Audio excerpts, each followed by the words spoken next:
Bom dia, pessoal, tudo bem? Deus abençoe vocês. Boa tarde, boa noite. Hoje eu vou estar falando um pouquinho aqui sobre diagonais de um polígono convexo, né? Uma formulinha bastante aí conhecida. Então, como a gente pode encontrar o número de diagonais de um polígono convexo? Então, aqui eu tenho um pentágono, né? 5 lados. E se a gente for traçar as diagonais, por exemplo, de A a B, que é lado, de A a E é lado. Então, a diagonal é um segmento de reta que ela sai de um vértice e vai ao outro sem ser, né, o próprio lado, o seu lado consecutivo. Então, por exemplo, quando eu pego aqui o vértice a reta ela não pode sair de A e chegar em A. A diagonal não pode sair de A e chegar em E, e a diagonal não pode sair de A e chegar em B. Entendeu? Então, esses 3 vértices aqui, eu estou excluindo ele. Porque eu não posso traçar uma diagonal de A em A, nem de A em B, porque é lado, nem de A em B, A em E, que é lado, nem de A em B. Mas eu posso traçar uma diagonal de A até C e de A até D. Então, repare que são 5 vértices, e eu tive que excluir 3. E aí sobraram AC, a diagonal AC e AD. Se eu for fazer com o vértice B, vai dar a mesma coisa. Eu excluo B, porque eu não posso traçar uma diagonal, né, indo nele mesmo. Eu excluo A, porque de B até A é lado. E eu excluo C, porque de B até C é lado. Aí a gente teria a diagonal BD e BE, entendeu? Se eu fizer isso para o C, para o D e para o E, você vai ver que vai dar a mesma coisa. Então, a questão é o seguinte. A fórmula da diagonal de um polígono convexo é n, que multiplica n menos 3 dividido por 2. A grande pergunta é, quem que é o n? O n é o número de lados. Então, o n é o número de lados do polígono. Então, por exemplo, o pentágono tem 5 lados. Então, no lugar do n, eu ia colocar 5.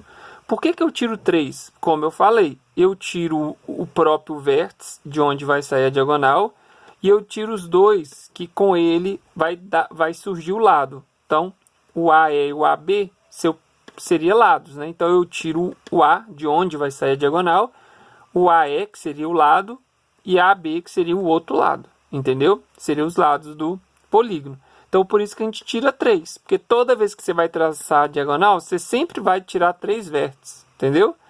E por que você divide por 2? Essa é a grande questão. Porque olha para você ver. Vou pegar aqui o vértice C. Quantas diagonais saem do vértice C? Eu vou excluir o C, vou excluir o CB, né? Porque é lado, e vou excluir o vértice D. Por quê? Porque é lado também.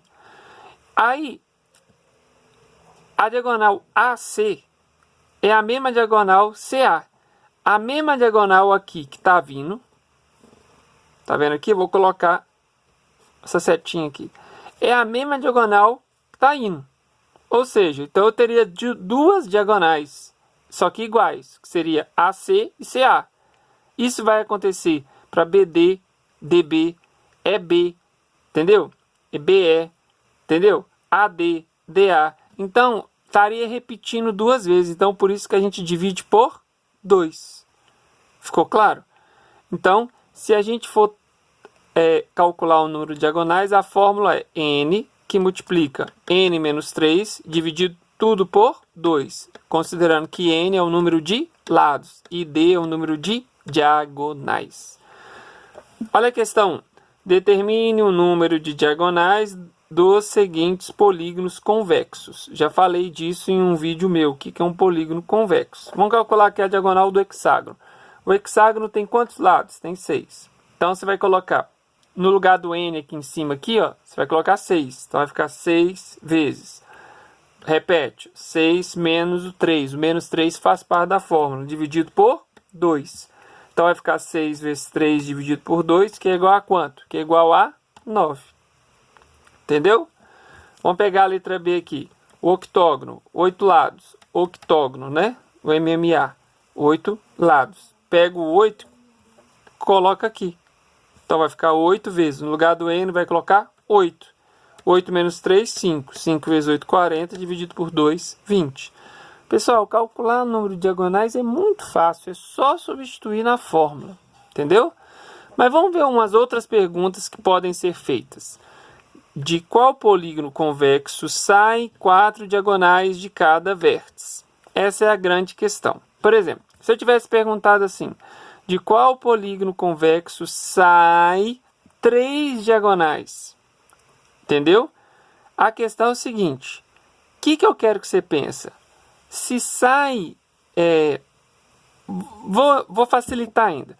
De qual polígono convexo que saem 2 diagonais? Olha para cá, de cada vértice aqui sai 2. Presta atenção. Do vértice A saiu 2, esse. Do vértice B, esse. Do vértice C saiu essa diagonal, saiu essa diagonal. Do vértice D saiu essa diagonal, saiu essa diagonal. Do vértice E saiu essa diagonal, saiu essa diagonal. Então, de cada um dos vértices saiu 2 diagonal. Isso aqui não é um pentágono? Sim. Então, o que você faria para descobrir qual é o nome do polígono? Você vai pegar, como está saindo 2 de cada uma, e a gente exclui o 3, então você pega 2 mais 3, 5, pentágono. Aqui não está falando de qual polígono convexo sai 4 diagonais de cada vértice. No exemplo que eu dei, do vértice A sai 2, do B sai 2, do C sai 2, do D sai 2, do E sai 2. 2 mais 3, 5, pentágono. Então você vai pegar 4 e vai somar 3, que daria um heptágono. Entendeu? Só isso. Se falar que sai 5, 5 mais 3. Se falar que sai 10, 10 mais 3. Porque você sempre tira 3. Entendeu? Qual é o total de diagonais desse polígono? Não é 7 lados, não é o heptágono. Tem que substituir na fórmula. A fórmula não é essa. Então vai ficar 7 vezes 7 menos 3 barra sobre 2. 7 vezes 4 sobre 2, que deu 14. Ok? Então, diagonais, é só isso.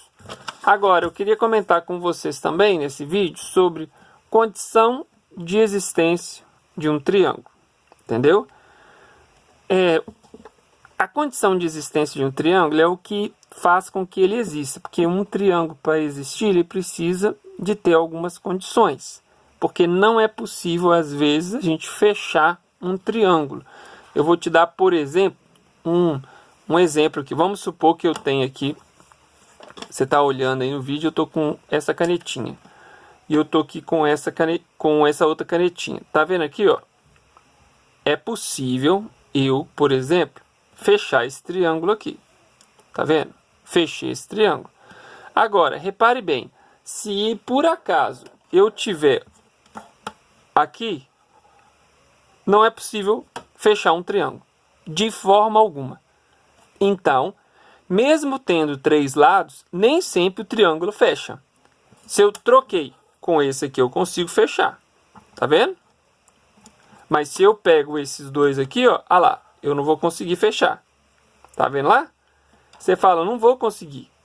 Então a questão é o seguinte, estou colocando aqui só para vocês verem. O que eu quero mostrar? Tem condição. Aí eu anotei aqui, ó.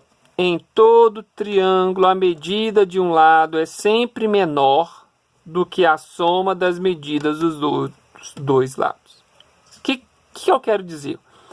Um triângulo existe se cada lado for menor que a soma. Por exemplo, o A tem que ser menor do que B mais C. O B tem que ser menor do que A mais C. O C tem que ser menor do que A mais B. Você fala, vamos ver isso como que funciona isso com um exemplo? Depois eu vou dar outras dicas. Verifique se existe um triângulo com as seguintes medidas. Por exemplo, você vai pegar. Se você pegar, por exemplo, o 5. 5 tem que ser menor do que, vamos colocar aqui, 7 mais 3. 3 tem que ser menor do que 5 mais 7. E 7 tem que ser menor do que 5 mais 3. Isso aqui é verdadeiro? 5 é menor que 10, 3 é menor que 12, 7 é menor que 8. Então esse triângulo aqui é possível ser formado. Entendeu? Agora olha aqui a letra B. Presta atenção. 1, vou pegar aqui o 3. 1 é menor do que 2. Vou pegar aqui 2 mais 3. Beleza. O 2 é menor do que 3 mais 1. Tá vendo? O 3 não é menor do que 1 mais 2, porque 3 não é menor que 3. Entendeu? Então esse triângulo aqui não existe. Esse triângulo não existe. Uma dica. Um triângulo sempre o maior lado ele tem que ser menor que a soma dos dois. Sempre. Sempre o maior lado tem que ser menor que a soma dos dois. Por exemplo, o maior lado é 3. Já começa pelo maior. Se o maior lado não for menor que a soma dos dois, já não existe. Entendeu? Por exemplo, 7. 7 é menor que a soma dos dois? É, então existe. Então você já foca no maior lado. O maior lado sempre tem que ser menor que a soma dos dois. Sempre. Olha esse exemplo que eu dei aqui, porque é um exemplo que geralmente é pergunta. Eles não perguntam muito assim. Eles perguntam assim, ó. Um triângulo é escaleno. O que é um triângulo escaleno? É um triângulo que tem 3 lados diferentes. Então, o triângulo é escaleno. 2 dos seus lados medem 4 e 6. Então, eu desenho um triângulo aqui. Um lado mede 4, o outro lado mede 6. Qual a medida? Quais as medidas poderia ter o terceiro lado? Então, o terceiro lado está aqui. Gente, qualquer lado tem que ser menor que a soma dos dois. Então, e tem algo que eu não falei, estou falando agora. Qualquer lado tem que ser menor que a diferença. Qualquer lado tem que ser menor que a soma. E qualquer lado tem que ser maior que a diferença. Repeat, please, teacher. Qualquer lado tem que ser menor que a soma. Qual que é a soma? 6 mais 4. Qualquer lado tem que ser maior do que a diferença. 6 menos 4. Então, x é menor que 10. X é maior que 2. Então, qual ou quais as medidas poderia ter terceiro lado? Vou colocar aqui. Quais? Então, quais as medidas poderia ter? Tem que ser maior que 2. Então, poderia ser 3, 4, 5, 6, 7, 8 e 9, que é maior que 2 e menor que 10. O que significa isso? Se você colocar o 3, ou 4, ou 5, ou 6, ou 7, ou 8, ou 9, esse triângulo aqui vai existir. Entendeu? Repetir de novo. Para formar um triângulo, a gente não precisa de 3 lados? Sim. A gente consegue formar um triângulo com 3 lados? Sempre? Não. Mostrei para vocês. Eu peguei aqui essa caneta, peguei aqui também. Tá vendo que eu não consigo formar? Ah lá, por mais que eu vou girando, não consegue formar. Então, não é possível formar um triângulo com 3 lados sempre. Isso tudo vai depender. Entendeu? Depende. Então, tem hora que vai dar, tem hora que não vai dar. Então, por isso que tem condição de existência de um triângulo. Vamos pegar mais um exemplo? Quais as medidas, né? Quais seriam as medidas que o x poderia ter para que esse triângulo aqui exista? Entendeu? Então, o que a gente faz? X tem que ser menor do que 4 mais 9. X tem que ser maior que 9 menos 4. X tem que ser menor que 13. X tem que ser maior do que 5. Então, poderia ser 6, 7, 8, 9, 10, 11, 12. Lembrando que aqui eu estou apenas trabalhando no conjunto dos números naturais. Entendeu? Não estou trabalhando os racionais. Ele tem que falar isso para você também. Entendeu, pessoal? Eu espero que essa aula, né, tenha te ajudado. Volta, né? Dá uma olhadinha de novo. Depois, se der, eu vou recapitular, vou colocar outra ideia sobre esse ponto, tá bom? Então, um triângulo existe sempre? Não. Um triângulo não existe sempre. Tem condição para ele existir. Entendeu? Qual é a palavra mágica aqui? Você anota cada exemplo. Guarda isso. O maior lado sempre tem que ser maior que a soma dos dois. Ele tem que ser menor. Então, o maior lado sempre tem que ser menor que a soma dos outros dois. Repetindo, 7 é o maior lado e ele tem que ser menor que a soma dos outros dois. Se ele for menor, já vai existir. 3 é o maior lado e ele tem que ser menor. Só que 3 não é menor que 3. 3 é igual a 3. Então, não é possível construir um triângulo com os lados 1, 2, 3. Não é possível. Entendeu? Dá uma olhadinha nesse exemplo que eu dei. O que eu falei? Qualquer lado é menor que a soma. qualquer lado é menor que a soma. E qualquer lado é maior que a diferença. De novo, Israel. Qualquer lado é menor do que a soma. Qualquer lado é menor que a diferença. 6 mais 4, 10. 6 menos 4, 2. Então, o x pode ser qualquer um desses valores. Entendeu? Deus abençoe vocês. Forte abraço a todos. Se você ainda não é inscrito, se inscreva no meu canal. Compartilhe aí se você gostou. Fiquem com Deus.